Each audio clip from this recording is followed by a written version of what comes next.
लेकिन चलते हैं लखनऊ, जहां पर मुख्यमंत्री योगी आदित्यनाथ यूपी जापान निवेश सम्मेलन को संबोधित कर रहे हैं। कोई भी चुनौती आपके मार्ग में बाधा नहीं बन सकती। आज जापान विश्व की प्रमुख इकोनॉमिक एंड इंडस्ट्रियल पावर के रूप में स्थापित है। आज जापान में ऑटोमोबाइल, इलेक्ट्रॉनिक्स, रोबोटिक्स और हाई क्वालिटी मैन्युफैक्चरिंग के साथ साथ क्लीननेस और कलेक्टिव रिस्पांसिबिलिटी के लिए पूरी दुनिया में जापान की अपनी एक अलग पहचान है। काइजेन, मोनोजुकुरी और वा यानी सामाजिक सामंजस्य, ये जापान की लाइफ स्टाइल और वर्क कल्चर का महत्वपूर्ण आधार है।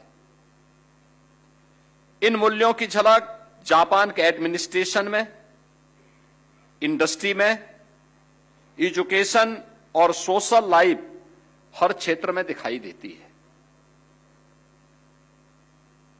शिकानसेन यानी जापान की जो बुलेट ट्रेन है, अपनी technical efficiency, punctuality, safety and reliability के लिए पूरी दुनिया के अंदर विख्यात है।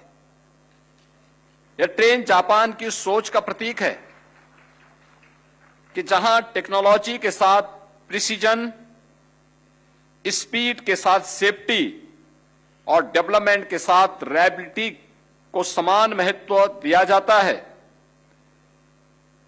उत्तर प्रदेश भी आज अपने expressway, airports, high speed connectivity और मॉडर्न ट्रांसपोर्ट इंफ्रास्ट्रक्चर के माध्यम से इस सोच को आदरणीय प्रधानमंत्री श्री नरेंद्र मोदी जी के मार्गदर्शन में आगे बढ़ा रहा है। हमारा लक्ष्य केवल कनेक्टिविटी को बेहतर बनाना नहीं, अपितु ऐसा इंफ्रास्ट्रक्चर इकोसिस्टम तैयार करना है जो इंडस्ट्री को स्पीड दे सके, आम नागरिक को सेफ्टी दे सके और इन्वेस्टर्स को एक रिलायबिलिटी दे सके। जापान के पास इंडस्ट्रियल एक्सीलेंस की एक असाधारण विरासत है और उत्तर प्रदेश के पास अपने युवाओं की एक ऊर्जावान पीढ़ी है जो सीखने, सृजन करने और नेतृत्व करने के लिए पूरी तरह तैयार है। हमारा लक्ष्य है उत्तर प्रदेश के युवा ऐसी skill, precision and work culture सीखें जिसकी डिमांड टोक्यो से लेकर दुनिया के किसी भी एडवांस मैन्युफैक्चरिंग हब तक हो। लैंग्वेज उन्हें जापान से जोड़ेगी, टेक्निकल स्किल उन्हें इंडस्ट्री से जोड़ेगी और जापानी वर्क कल्चर उन्हें ग्लोबल स्टैंडर्ड से जोड़ेगा। आज ग्लोबल कंपनीज ऐसी जगह की तलाश में है जहां रिजियंस हो, रिलायबिलिटी हो, ग्लोबल सप्लाई चेन के लिए डाइवर्सिफिकेशन हो और बड़े पैमाने पर ग्रोथ की क्षमता भी हो। उत्तर प्रदेश इन चारों आवश्यकताओं को पूरा करने की क्षमता रखता है। पिछले 3 दिनों में जापानी डेलीगेशन के प्रतिनिधियों के साथ हुई बातचीत में वर्किंग रिलेशनशिप को मजबूत करने, उत्तर प्रदेश की पॉलिसीज तथा बिजनेस एनवायरनमेंट को समझने और उसे बेहतर बनाने तो उत्तर प्रदेश में इन्वेस्टमेंट के अवसरों पर एक विस्तृत चर्चा हुई। जापानी प्रतिनिधियों ने उत्तर प्रदेश की पॉलिसी रिफॉर्म और ईज ऑफ डूइंग बिजनेस में हुए सुधारों की सराहना की है। विशेष रूप से सीमलेस अप्रूवल, लैंड अलॉटमेंट की सरल प्रक्रिया, रिड्यूस कॉम्प्लायंसेस की सकारात्मक बदलाव बताया है। Multi modal logistic hub, integrated manufacturing and logistic clusters, industrial parks और बेहतर कनेक्टिविटी को भी उत्तर प्रदेश में निवेश के लिए महत्वपूर्ण सकारात्मक पहलू माना है। प्रदेश में निर्मित उत्पादों की देश के अलग अलग हिस्सों में सीमलेस मूवमेंट संभव हो रही है। यामानासी के साथ हमारे सहयोग अब मजबूत और संस्थागत व्यवस्था में हमें इसे बदलना है।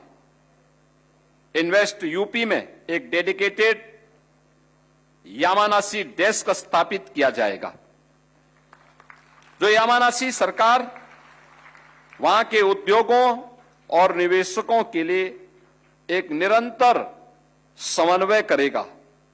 दोनों पक्ष इन्वेस्टमेंट, प्रोजेक्ट्स, इंडस्ट्री की आवश्यकता, अप्रूवल्स और सामने आ रही चैलेंजेस से जुड़ी हर जानकारी को हर 90 दिन में कोऑर्डिनेशन और रिव्यू करेंगे, ताकि किसी भी स्तर पर कोई गैप न रहे।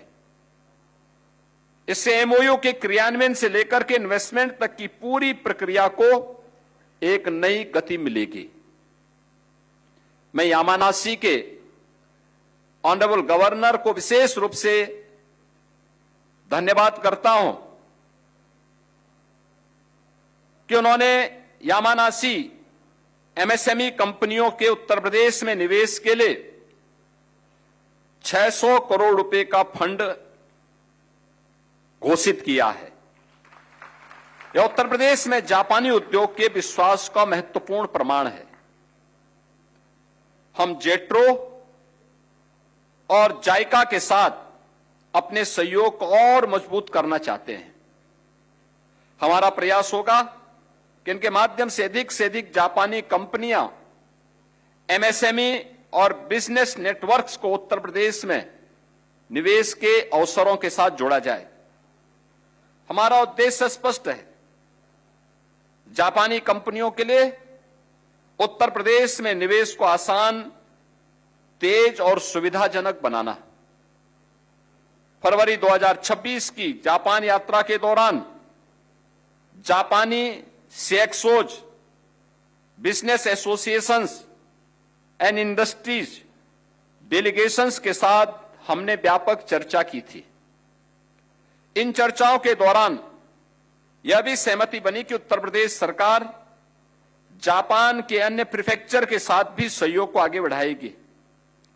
हमारा प्रयास होगा कि यामानासी के साथ विकसित मॉडल को यामानासी के माध्यम से जापान के अन्य प्रीफेक्चर्स तक भी एक विस्तार दिया जाए, और इसके लिए ऑनरेबल गवर्नर यामानासी ने अपने सहयोग की इच्छा जताई है। मैं हृदय से उनका आभार व्यक्त करता हूं।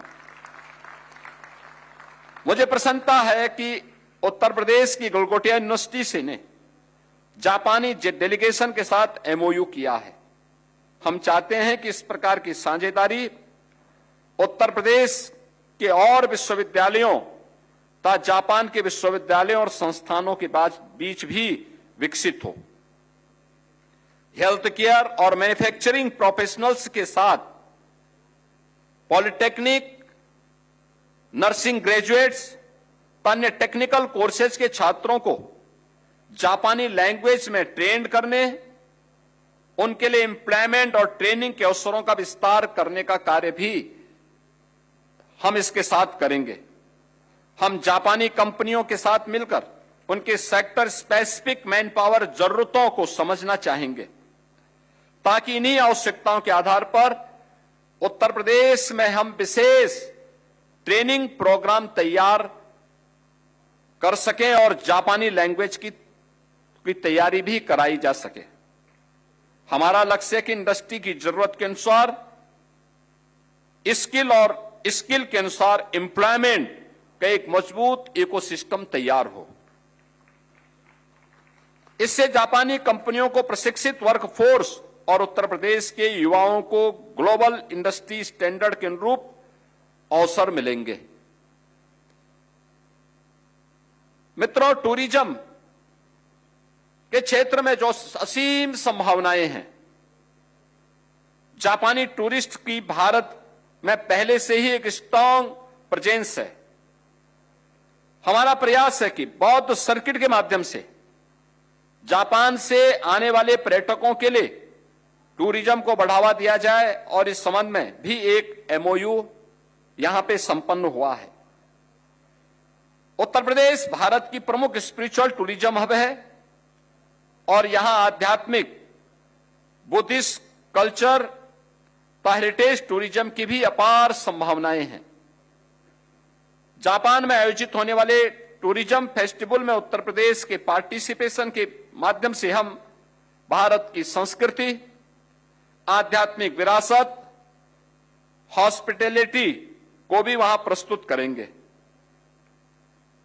मित्रों, ग्रीन हाइड्रोजन के क्षेत्र में भी हम यामानासी से अपने सहयोग को अगले चरण तक ले जाना चाहते हैं।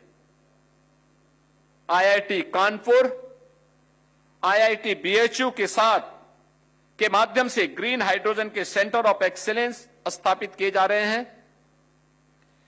इसी मॉडल की तर्ज पर ऐसे और सेंटर ऑफ एक्सीलेंस विकसित किए जा सकते हैं ताकि रिसर्च एंड डेवलपमेंट को, न्यू टेक्नोलॉजी के एडॉप्शन और क्लीन एनर्जी में इनोवेशन को तेजी के साथ आगे बढ़ाया जा सके।